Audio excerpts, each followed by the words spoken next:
खुदावंद यीशु मसीह के खूबसूरत बाबरकत नाम में आपकी खिदमत में सलाम अर्ज़ करता हूं और उम्मीद करता हूं कि आप बिल्कुल खैरियत से होंगे। सबसे पहले मैं आपको वेलकम कहता हूं अपने इस यूट्यूब चैनल पे वर्शिप टू द लॉर्ड में, और आपका शुक्रिया अदा करता हूं जितने लोग मेरे मैसेजेस सुनते हैं और उसको लाइक करते हैं। सो खुदावंद आप सबको बड़ी बरकत बख्शे। सो आज एक फिर बड़े खूबसूरत टॉपिक के साथ, और इस टॉपिक से भी हम यकीनन बरकत पाएंगे। और आज का जो मेरा टॉपिक है वो है खुदावंद से डरना। हम नॉर्मली तरीके से हम देखते हैं कि खुदावंद से डरने का मतलब क्या है। इसको हम बाइबल मुक़द्दस में से भी थोड़ा कोड करेंगे और हम दूसरे अंदाज में भी इससे बात कर सकते हैं कि खुदावंद से डरने का मतलब क्या है। बहुत से लोग खुदावंद से इसलिए डरते हैं कि वो खुदा है, वो कुछ भी कर सकता है, वो हलाक कर सकता है, वो कादर मुतलिक है और वो ज़ोर से भरा है। कुछ लोग डरते हैं कि वो खुदावंद को उसकी पाकीज़गी के मुताबिक उसकी इबादत नहीं कर सकते और इसलिए वो डरते खुदावंद के पास नहीं आते। लेकिन खुदावंद से डरने का मतलब जो है और इसकी जो वजाहत है बाइबल मुक़द्दस के मुताबिक, कि बाइबल मुक़द्दस इसकी वजाहत किस अंदाज से करती है। खुदावंद से डरने के मेरे नज़दीक, मेरे पॉइंट ऑफ व्यू से दो मतलब हैं। एक मतलब वो है कि जिसमें एक एहतराम है, और एक मतलब वो है जिसका मतलब है खौफ रखना। अब खुदावंद से जो डरना है वो एक रिलेशनशिप है, वो एक रफ़ाकत है, वो एक एहतराम है। लेकिन बहुत से लोग एहतरामन डरते हैं और बहुत से लोग खौफ में जीते हैं और डरते हैं। आइए बाइबल मुक़द्दस में से दो ऐसी शख्सियत हैं जिन पर हम बात करते हैं। वैसे तो बाइबल मुक़द्दस में बहुत सारे अशख़ास हैं, बहुत सारी ऐसी पर्सनैलिटीज़ हैं जिन पर हम बात कर सकते हैं, लेकिन हम मुख्तसर चलेंगे। याद रखिए, जब खुदा ने अब्राहम को आवाज़ दी, जब खुदा ने बुज़ुर्ग मूसा को आवाज़ दी, या खुदा किसी नबी को बुलाता, तो वो उनका आगे जवाब होता कि फरमा तेरे बंदा सुनता है। अब बाप अब्राहम जो थे वो रास्तबाज थे, बुज़ुर्ग मूसा जो थे वो रास्तबाज थे। जो रास्तबाज लोग थे उनका ये जवाब होता था कि फरमा तेरा बंदा सुनता है। अब खुदा जो उनसे कहता था वो वही काम करते थे, वो वही बात करते थे, वो वही प्रीच करते थे जो खुदा का हुक्म होता था। अब याद रखिए, गुनाह के सबब से भी एक डर है।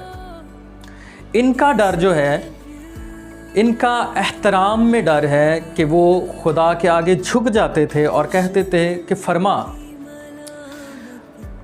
आपको याद होगा, आपने बाइबल में सुना होगा, पढ़ा होगा कि खुदा ने जब सारी दुनिया को बनाया तो बाग अदन बनाया, और उसमें खुदा ने आदम को रखा और उसमें खुदा ने हवा को रखा।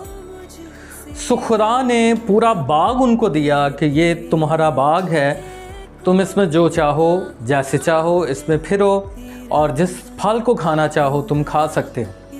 लेकिन खुदा ने वहाँ पर दो दरख्त ऐसे लगाए जिनसे खुदा ने मना किया था।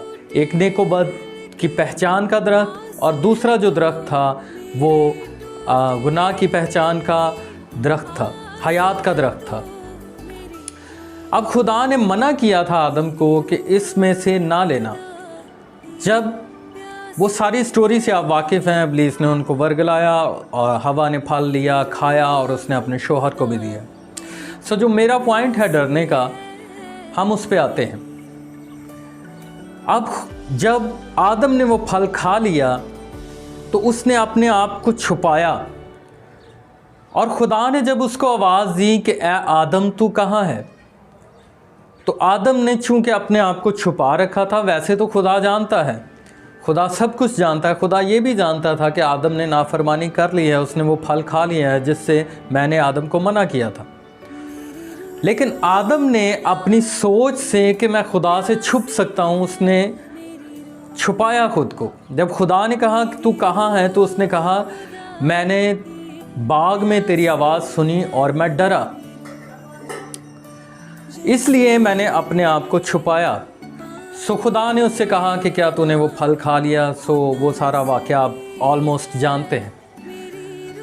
जब हम गुनाह करते हैं तो हम खुदा से डरते हैं, लेकिन हम जब वफ़ा करते हैं तब भी हम खुदा से डरते हैं। और वफ़ा के अंदर डरना खुदा के हुक्म को मानना है। वफ़ा के अंदर डरना खुदा की बात का एहतराम करना है और उस बात को समझना है कि खुदा बाप ही इस लायक है कि उसकी ताज़ीम की जाए, उसकी तारीफ़ की जाए। अब आदम ने गुनाह किया था, आदम डरा। बाप अब्राहम ने एहतराम किया और डरा। बुज़ुर्ग मूसा ने एहतराम किया और वो डरा।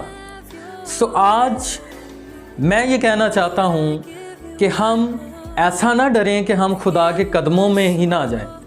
हम ऐसा ना डरें कि हम अपने आप को छुपाएं, क्योंकि हम छुपा नहीं सकते। खुदा की नज़र से कोई इंसान, कोई जानदार, कोई दुनिया की ऐसी चीज़ है ही नहीं जो छुप सकती है। सो अपने आप को छुपाइए ना। अगर हमारे अंदर नाफरमानी आ चुकी है या नाफरमानी के सबब से हम खुदा के राब्ते से टूट चुके हैं, तो ज़रूरत इस बात की है कि हमने तौबा करनी है, हमने एक कमिटमेंट करनी है, एक मज़बूत कमिटमेंट करनी है कि हम दोबारा उस लाइफ को छोड़ेंगे और उस लाइफ को अपनाएंगे जो खुदा चाहता है। सो बाइबल मुक़द्दस में लिखा है, जैसे मज़ामीर की किताब में ज़बूर के अंदर लिखा है कि मुबारक है वो शख्स जो खुदावंद से डरता है और ख़ताकारों की राहों में खड़ा नहीं होता। ये पहला ज़बूर है। जब आप इसको बगौर इसको पढ़ेंगे तो आप इस सारे वाक़यात से आपको ये मालूम हो जाएगा कि खुदावंद से जो शख्स डरता है वो कौन कौन सी चीज़ों को छोड़ता है। वो ख़ताकारों की राहों में खड़ा नहीं होता, वो ठट्ठाबाजी नहीं करता और वो अपना बुत परस्ती नहीं करता, वो ज़नाकारी नहीं करता, वो हरामकारी नहीं करता, वो नशा नहीं करता। और जो खुदावंद से डरते हैं वो क्या करते हैं? उनके अंदर मोहब्बत होती है, उनके अंदर हलीमी होती है, उनके अंदर आजिज़ी होती है, उनके अंदर इनकसारी होती है। और ये खुदा का खौफ रखने वालों के अमाल होते हैं। सो आज मेरा जो पॉइंट है वो यही है कि हमेशा अभी तक जो मैं आपसे मैसेज शेयर करता हूँ उसमें मैं दो राय रखता हूँ, एक पॉजिटिव और एक नेगेटिव। तो हमने नेगेटिव तरीके से खुदावंद से नहीं डरना, बल्कि हमने पॉजिटिव रहते हुए उसके अहकामात पर अमल करते हुए खुदावंद से डरना है। सो खुदावंद आप सबको बरकत बख्शे। ज़रूर इस मैसेज को दूसरों के साथ शेयर करें, क्योंकि आपका शेयर किया हुआ मैसेज किसी की ज़िंदगी बदल सकता है। खुदावंद आप सबको बरकत बख्शे। God bless you all.